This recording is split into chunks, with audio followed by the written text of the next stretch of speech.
عن جابر بن عبد الله رضي الله تعالى عنهما كنا مع النبي صلى الله عليه وسلم فارتفعت ريح منتنا জাবের রাদিয়াল্লাহু তাআলা আনহু বলেন, আমরা আল্লাহর নবীর সাথে ছিলাম, বাতাস আসছে, পচা দুর্গন্ধযুক্ত বাতাস আসার পর আমাদের সবার নাক দুর্গন্ধযুক্ত বাতাসে সবার নাকের মধ্যে গেছে। আমরা এই দুর্গন্ধযুক্ত বাতাসে প্রচন্ড কষ্ট পাচ্ছিলাম। নবীজির নাকে ওই দুর্গন্ধ যায়। নবী আমাদেরকে বললেন, আতাদরুনা মা হাদিহির রিহ, তোমরা কি জানো এটা কিসের বাতাস? সাহাবীদেরকে বললেন, এই যে দুর্গন্ধযুক্ত বাতাস, এটা জানো কিসের বাতাস?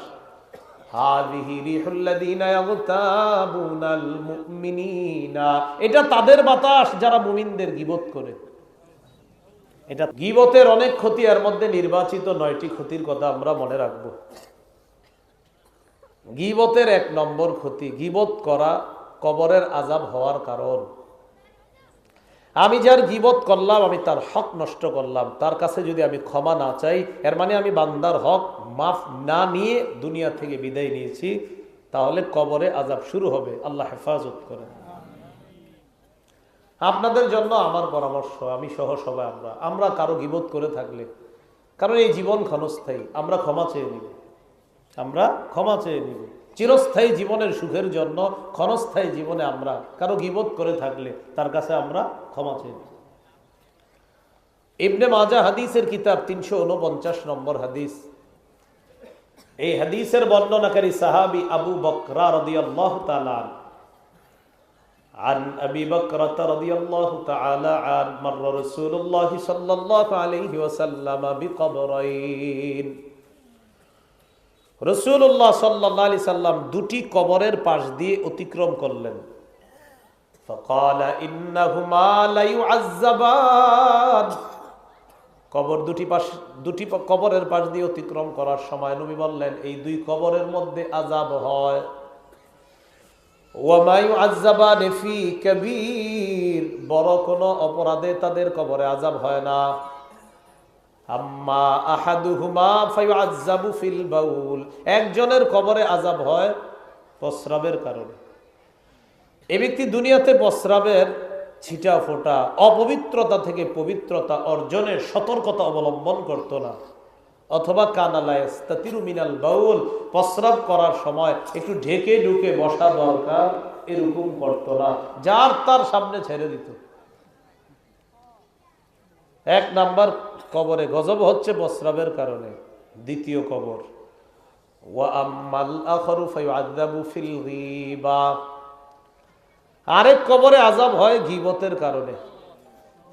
অন্য বর্ণনায় আসছে বিন নামিমা, চুগলখড়ির কারণে।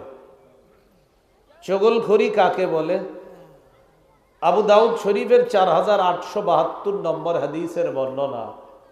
قال رسول الله صلى الله عليه وسلم من شر الناس ذو الوجهين। নবীজি বলেন, পৃথিবীর সবচেয়ে নিকৃষ্ট মানুষ দ্বিমুখী স্বভাবের মানুষ। আল্লাযী ইয়াতি হাউলাই বিওয়াজহিন ওয়া হাউলাই বিওয়াজহিন, যে ব্যক্তি এক চেহারা নিয়ে তাদের কাছে আসে, আরেক চেহারা নিয়ে তাদের কাছে আসে। দ্বিমুখী স্বভাবের মানুষ হলো সবচেয়ে নিকৃষ্ট। কিউ আব্দুর রহমান ভাই, আপনি নাকি আব্দুর রহিমের কাছে জায়গা বেচবেন শুনলাম। লোক খুঁজে আর পান না, এর কাছে জায়গা বেচবেন। আপনি জায়গা বেচবেন, আমারে বলতে পারলেন না, আমি লোক দিতাম।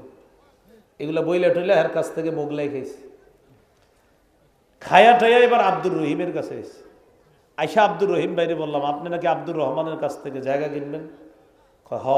তা আপনি আর লোক খুঁজে পান না, জায়গা লাগবে আমারই কইতেন। এখান থেকে গেছি বিরিয়ানি, তো 2 জনের নামে 2 জনের কাছেই বদনাম করলাম, 2 জনের কাছে 2 জনের নামই বললাম। এর মতো খারাপ আর দুনিয়াতে নাই। নবী বলেন, তোমার চেয়ে নিকৃষ্ট দুনিয়াতে আর কেউ নেই। আবু দাউদ শরীফের 4873 নম্বর হাদিসের বর্ণনা। قال رسول الله صلى الله عليه وسلم من كان له وجهان في الدنيا كان له لسانان من ফিন্নার। দুনিয়াতে তার দুই মুখ, যে দুইটা অভিনয় করে, এক চেহারায় এক দলের কাছে থাকে, আরেক চেহারায় আরেক দলের কাছে যায়। কিয়ামতের ময়দানে তার আগুনের দুটি জিহ্বা হবে। আল্লাহ আমাদেরকে হেফাজত করেন। আবু দাউদ শরীফের 4871 নম্বর হাদিস। قال رسول الله صلى الله عليه وسلم لا يدخل الجنة قتات। চুগলখোর জান্নাতে যাবে না। তাহলে এক কবরে আযাব হচ্ছে প্রস্রাবে অসতর্কতার কারণে, আরেক কবরে গীবত বা চুগলখড়ির কারণে আযাব হচ্ছে। আল্লাহ আমাদের এই জবানকে গীবত, চুগলখড়ি জাতীয় অপরাধ থেকে হেফাজত করেন। গীবতের ক্ষতি নম্বর 2, গীবত করা সবচেয়ে বড় সুদ খাওয়া। কি খাওয়া? সুদ খাওয়া। সুদে আরেকজনের হক নষ্ট হয়, গীবতেও আরেকজনের হক নষ্ট হয়। সুদ বর্তমান জামানায় সহজভাবে বুঝলে স্মার্ট পদ্ধতিতে ইন্টারেস্ট নামক ইংলিশ বইলা ভদ্র স্টাইলে ডাকাতি করে আরেকজনের টাকা লুণ্ঠন করার নাম সুদ। স্মার্ট পদ্ধতি, ইংলিশে ইন্টারেস্ট বইলা, সুদ বলতে লজ্জা পায়, সেই জন্য বলে ইন্টারেস্ট। হে যে সুদ খায় এটা হেও বুঝে যে এটা একটা লজ্জাজনক কাজ, এই জন্য সুদ কয় না, কয় ইন্টারেস্ট। তো মানুষ মনে করে ইন্টারেস্ট মানে মনে হয় ভালো একটা কিছু, একটা এরকম। তো এইগুলা বইলা স্মার্ট পদ্ধতিতে ইংলিশ শব্দের মাধ্যমে আধুনিক স্টাইলে সরাসরি লুণ্ঠন ডাকাতি করার নাম, এটা হলো একটা সুদ। দেখবেন ডাকাত ধরা খাইলে সুদখুরু গিয়ে তারে পিঠায়। কারে? ডাকাত রে। ডাকাত ধরা খাইলে সুদখুরু গিয়ে হেরে পিঠায়। কারে? ডাকাত রে। হে নিজেও তো ডাকাত। তো সুদ খাওয়া আরেকজনের সম্পদ লুণ্ঠন। আপনাদের নদীমাতৃক এলাকায় যদিও সুদের কারবার নাই, কিন্তু বাংলাদেশে আছে। আছে তো আমিও জানি। হ্যাঁ, শোনো, আছে মানে রাসূল সাল্লাল্লাহু আলাইহি ওয়াসাল্লাম বলছে এরকম হবে। আবু দাউদ শরীফের 3331 নম্বর হাদিসে আছে, এমন ঘর বাকি থাকবে না যেখানে সুদ ঢুকবে না, না ঢুকলেও সুদের হাওয়া সব ঘরে ঢুকবে। সব মানুষের কাছে সুদের হাওয়া লাগবে। কিভাবে? আপনি সুদ না খাইলেও আরেকজনের সুদের টাকায় আপনারা চা খাওয়াই দিবে, হাওয়া ঢুকাই দিবে পেটে। বুঝতেও পারবেন না। রাসূল সাল্লাল্লাহু আলাইহি ওয়াসাল্লাম বলছেন এমন একটা সময় আসবে লা ইয়াবকা আহাদুন ইল্লা আকালা রিবা, সব সুদ খাবে। নবী বলেন যদি ডাইরেক্ট নাও খায় আসাবাহু মিন বুখারিহি, সুদের হাওয়া তার গায়ে লাগবে। তো যাই হোক, 2 নাম্বার, গীবত করা মানে সবচেয়ে বড় সুদ খাওয়া। দলিল আবু দাউদ শরীফের 4876 নম্বর হাদিসের বর্ণনা। বর্ণনাকারীর নাম সাঈদ ইবনে যায়েদ। عن سعيد بن زيد عن النبي صلى الله عليه وسلم قال إن من أربى الربا الاستطالة في عرض المسلم بغير حق। নবীজি বলেন সবচাইতে বড় সুদ হলো অন্যায়ভাবে কোনো মুসলমানের সম্মানহানি করা, গীবতের মাধ্যমে, অপবাদের মাধ্যমে, মিথ্যা রটনার মাধ্যমে কোনো মুসলমানের সম্মানহানি করা সবচাইতে বড় সুদ খাওয়া। নাউজুবিল্লাহ। এ হলো গীবতের দ্বিতীয় ক্ষতি। গীবতের ক্ষতি নাম্বার 3, এটা আমার দিকে তাকিয়ে বুঝেন। উনি হলেন মাখলুক। আমি মাখলুকের দোষ খুঁজা জনগণের সামনে বলতে চাইতেছি, খালেক আমারটা মানুষের সামনে প্রকাশ করবে। আমি যদি মাখলুকেরটা খুঁজি, খালেক আমারটা, আমি মাখলুকের দোষ পাইতেও পারি, নাও পাইতে পারি। খালেক আমার হাজার হাজার দোষ পাবে।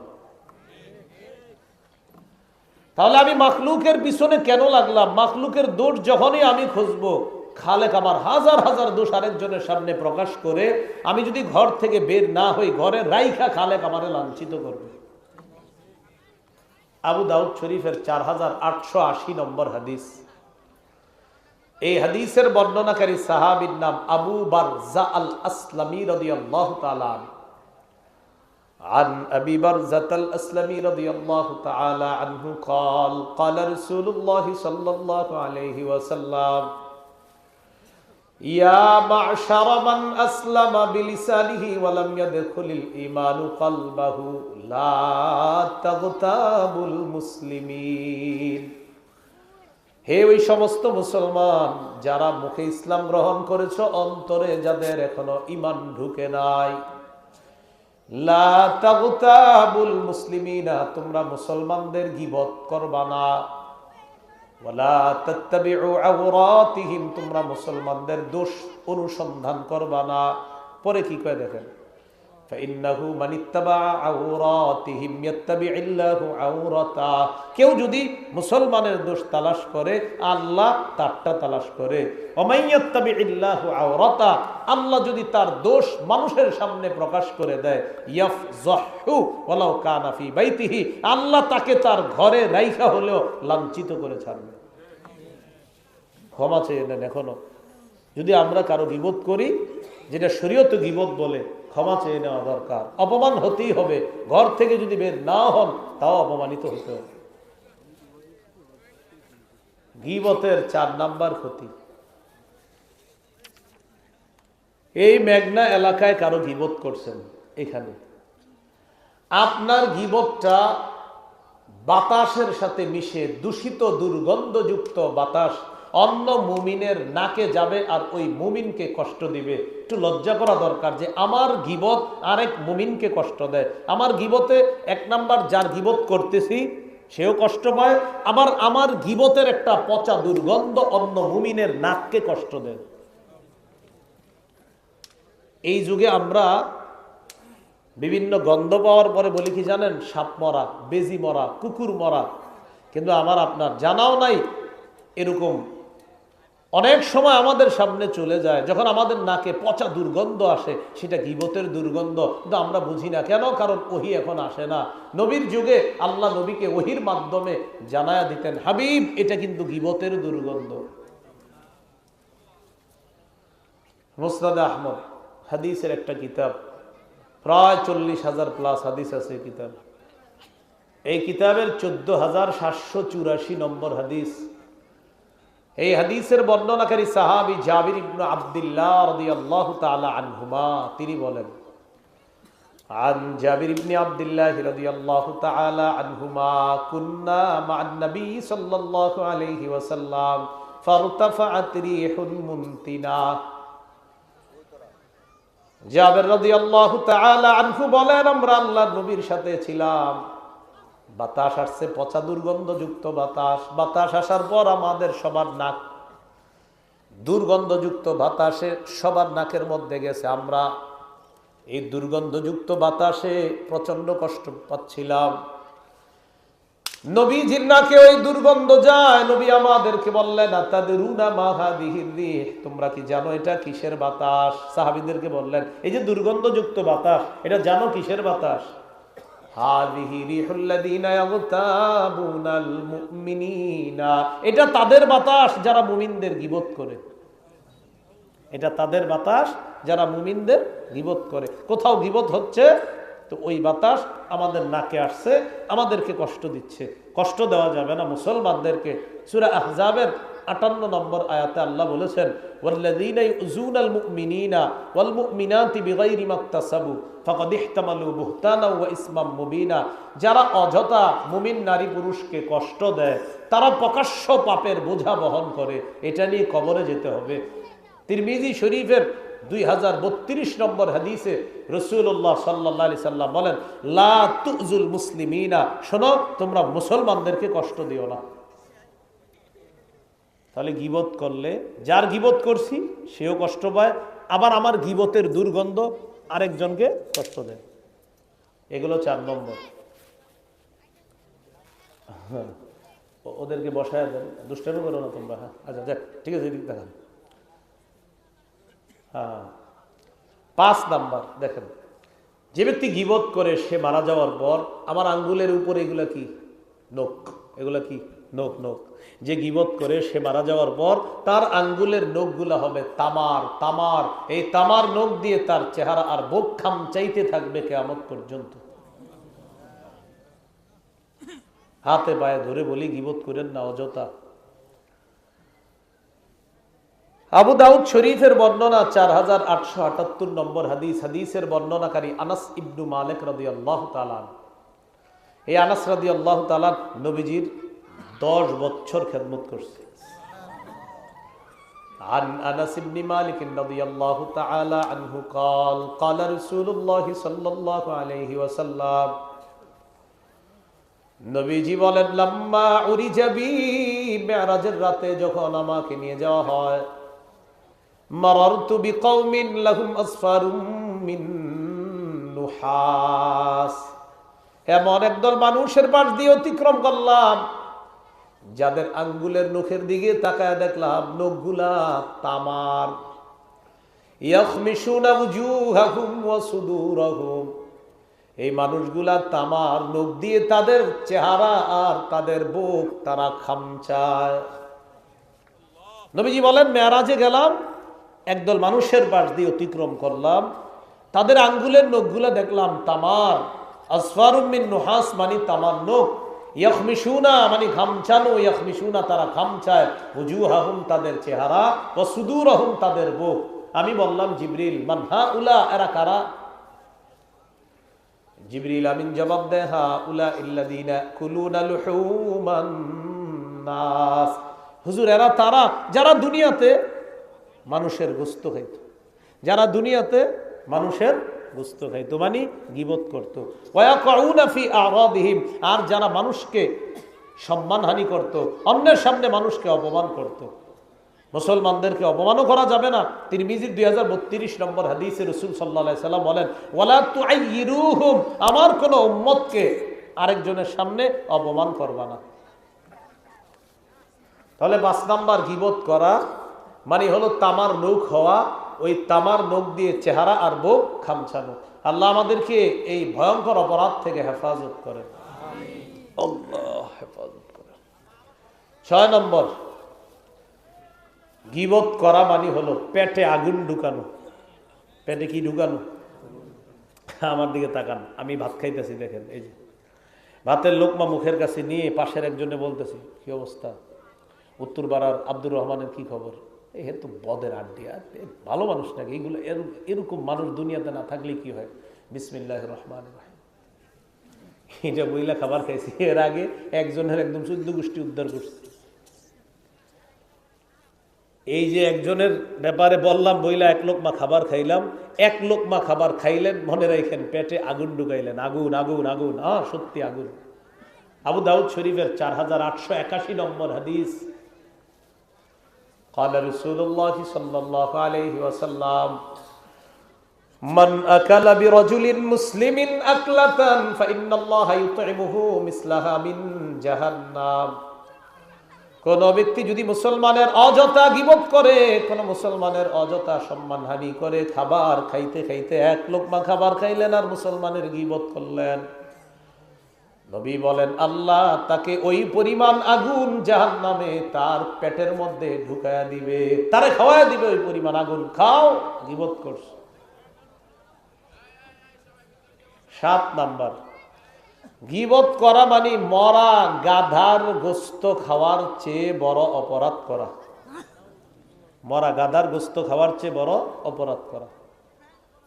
ইমাম বুখারী রহমতুল্লাহ আলাইহির একটা কিতাব আছে নাম আল আদাবুল মুফরাদ। এই কিতাবের 737 নম্বর হাদিস। এই হাদিসটি শোনার আগে একজনের নাম আমরা একটু মুখস্থ করে নিই, সবাই মেহেরবানি করে বলেন মাইজ। মাইজ মাইজ মনে থাকবে নি? পিছন থেকে বলেন তো একজন নামটা।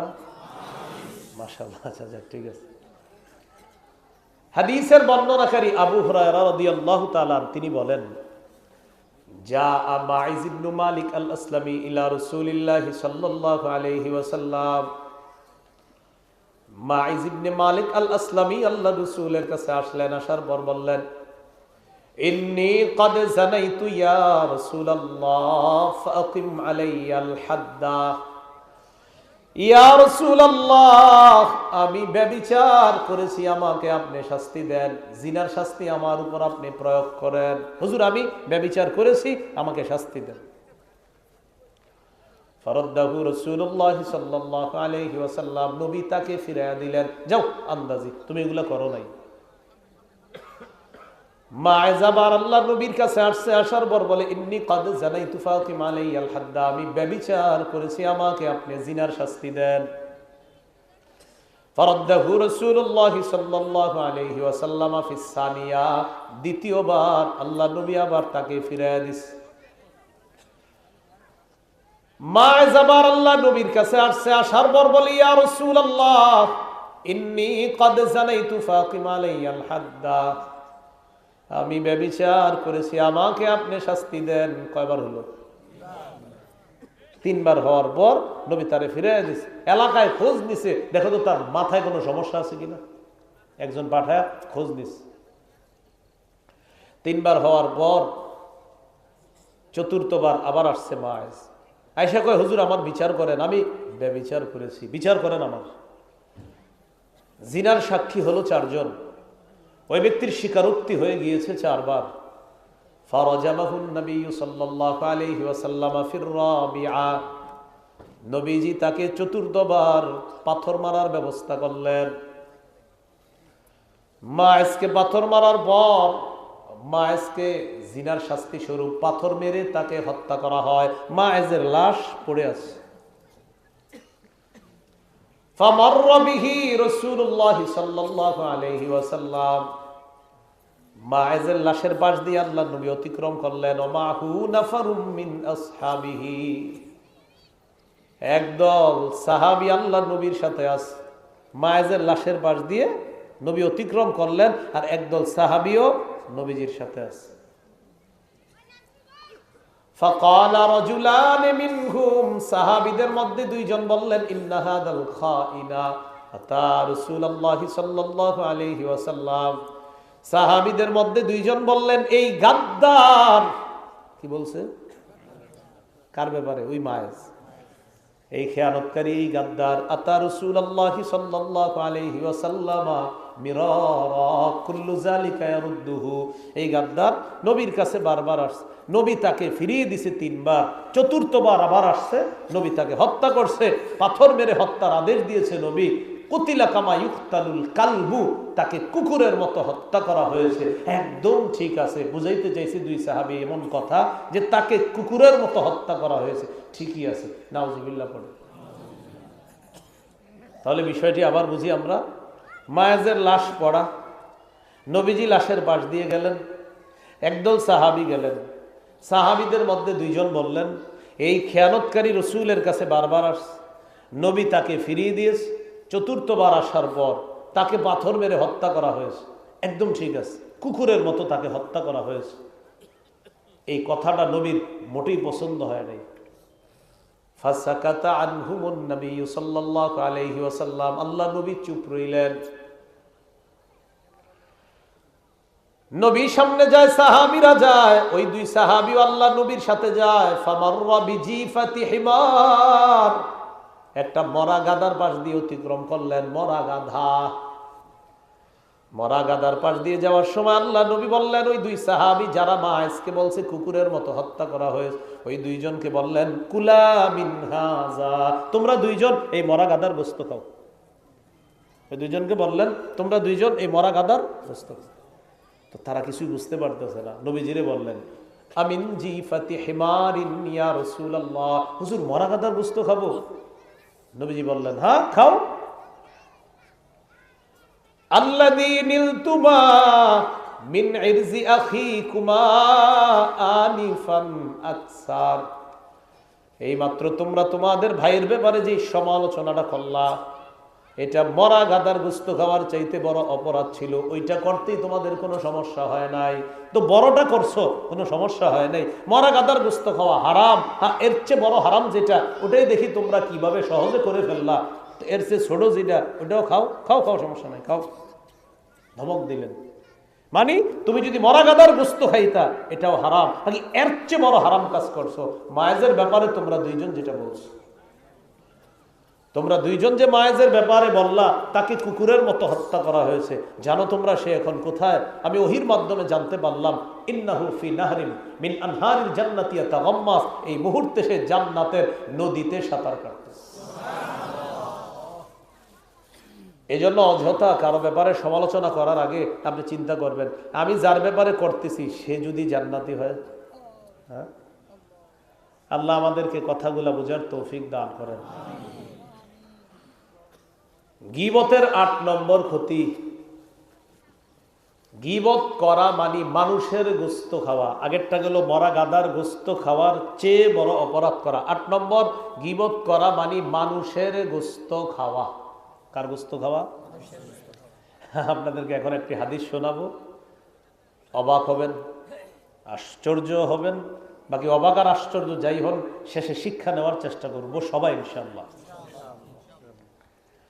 আস-সিলসিলাতুস সহিহা কিতাবের নাম 2608 নম্বর হাদিস। এই হাদিস এমন দুইজনের ব্যাপারে, যেই দুইজন নবীদের পরে পৃথিবীর শ্রেষ্ঠ মুসলমান, আবু বকর, ওমর রাদিয়াল্লাহু আনহুমা। নবীদের পরে তারাই পৃথিবীর শ্রেষ্ঠ দুইজন মুসলমান, মানে সিরিয়ালে যারা শ্রেষ্ঠ নবীদের পরে সবচেয়ে শ্রেষ্ঠ মুসলমান আবু বকর, এরপর ওমর ফারুক রাদিয়াল্লাহু আনহুমা। তো বিষয়টা হলো এমন, আনাস রাদিয়াল্লাহু তাআলা আনহু বলেন, কানাতিল আরব তাকদিমু বাদুহা বা'দা ফিল আসফার।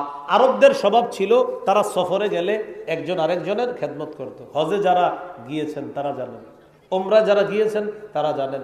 আর হজে যারা যান নাই, আমার পরামর্শ হলো কম বয়সে যদি সামর্থ্য দেয় আল্লাহ, হজ করে ফেলেন। যাওয়ার পর গাড়িতে উঠেন না, হাইটেই কাজগুলো সম্পাদন করেন। এটা আবার কি বললাম, অন্তত 3 দিনের কাজটা।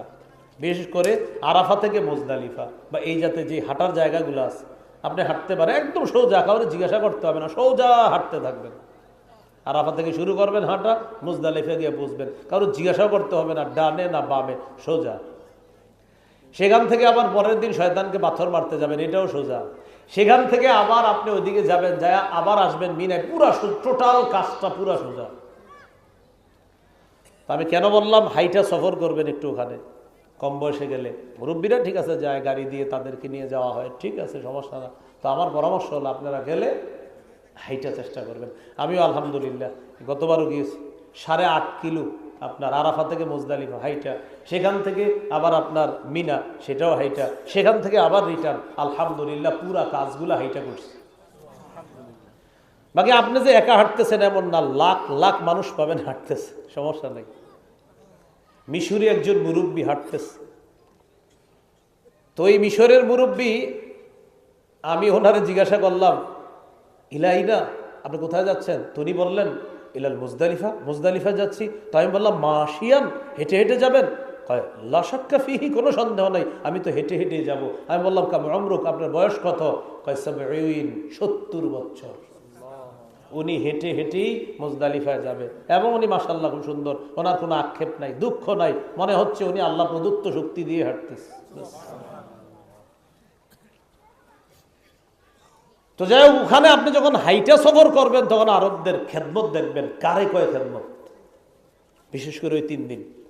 তো আরবরা আপনার সফরে খেদমত করে, প্রচুর খেদমত করে, এটা আরবদের অভ্যাস। হযরত আনাস হাদিসে বললেন যে খেদমত করে তারা। সফরে বের হয়েছে নবীজি আর সাহাবায়ে কেরাম। ওই সফরে আবু বকর সিদ্দিক আছে, ওমর ফারুক রাদিয়াল্লাহু আনহুমা তারাও আছে। 3 জনের একটা গ্রুপ, আমগো 3 জনের একটা গ্রুপ, এই 3 জনের একটা গ্রুপ, এরকম গ্রুপ গ্রুপ বন্টন করা আছে। তো আবু বকর, ওমর আর ওনাদের সাথে আরেকজন, 3 জনের এক গ্রুপ। তো নিয়ম হয়েছে কি, আজকে আবু বকর ওমরের পালা হলো, তারা ঘুমাবে, আর 3য় জন যিনি, তিনি রান্না করবে। এটা হলো আজকে কাজ। তো হইতে পারে পরের দিন আবার একজন রান্না করবে, বাকি 2 জন ঘুমাবে, পরের দিন আবার আরেকজন। এইভাবেই তো আমরা দাওয়াত ও তাবলীগে গেলেও কিন্তু এই সিস্টেমেই চলতে হয়।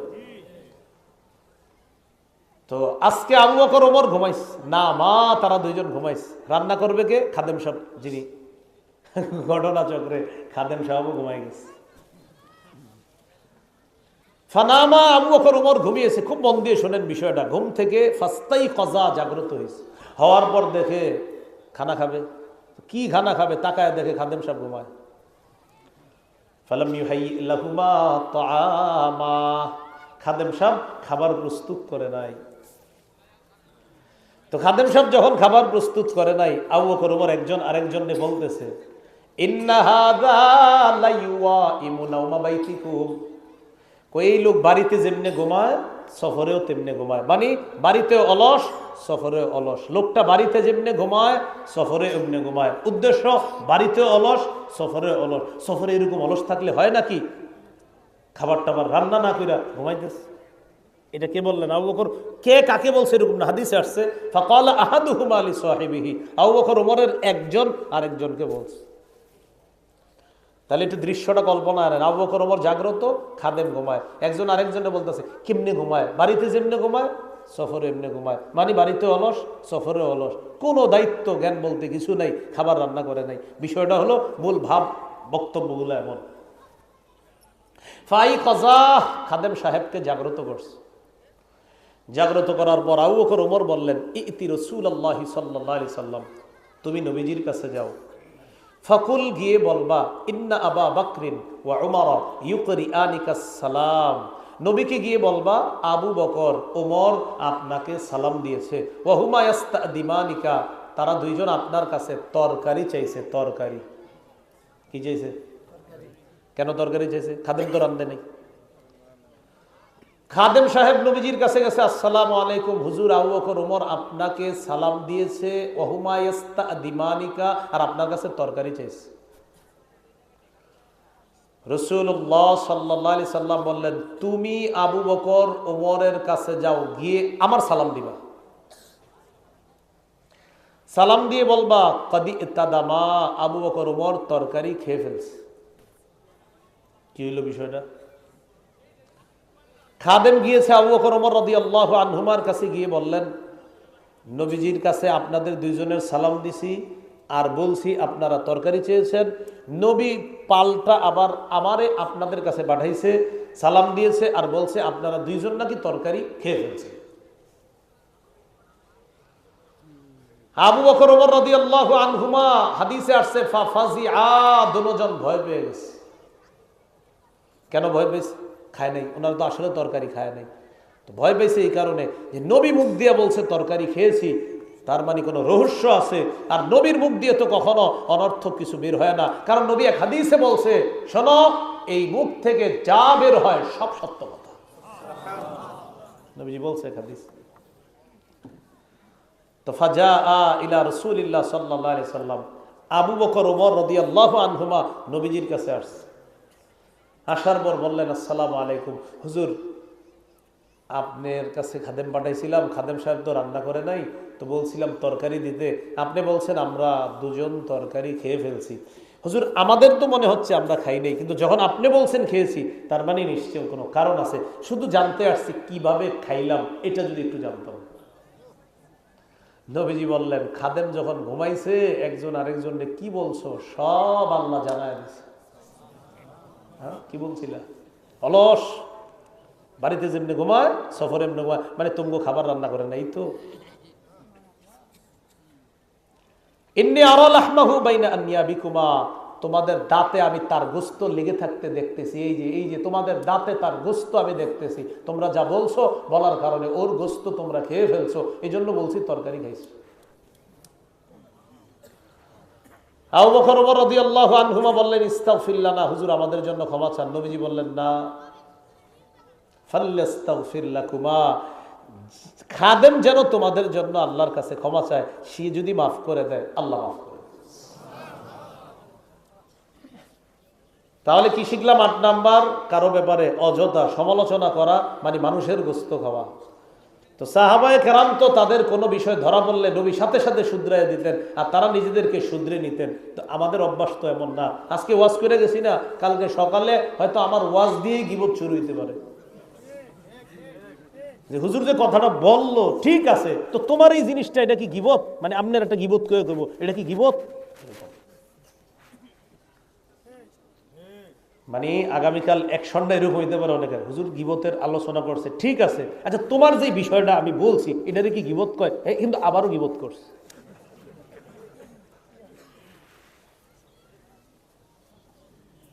আমরা মাঝে মাঝে বোকার মতো অন্যদের টেনশনে নিজেদের আখেরাত বরবাদ করে দিচ্ছি। আমি ওনার অপরাধ নিয়ে এত টেনশনে আছি, এত চিন্তিত আছি, আমার হাজারো অপরাধ নিয়ে আমার একটা টেনশনও নাই। সব ওনার একটা নিয়ে আমার টেনশন। শুধু কি টেনশন? কঠিন টেনশন। কেউ আপনি এত টেনশনে আছেন কেন? ওর অমুক অপরাধ নিয়ে খুব চিন্তিত। আমনের গুলা এগুলো 8 নাম্বার। আল্লাহ আমাদের এই জবানকে হেফাজত করেন। 9 নাম্বার গীবত করা, মরা ভাইয়ের গোশত খাওয়া। নাউজুবিল্লাহ বলেন। সূরা হুজুরাতের 12 নম্বর আয়াতে আল্লাহ বলেন, আইয়ুহিব্বু আহাদুকুম আইয়াকুলা লাহমা আখিহি মাইতান ফাকারিহতুমুহ। তোমাদের কেউ কি এটা পছন্দ করবে সে তার মরা ভাইয়ের গোশত খাবে? আচ্ছা, মরা ভাইয়ের গোশত আমরা কি কেউ পছন্দ করব? আল্লাহ বলেন এটা তো অপছন্দ করো, তো গীবত করাটা অপছন্দ কেন করো না? দুটোটা তো একই কথা। একটা মজা নিয়ে করো, আরেকটা তোমরা অপছন্দ করো কেন? আল্লাহ আমাদের এই জবানকে হেফাজত করে।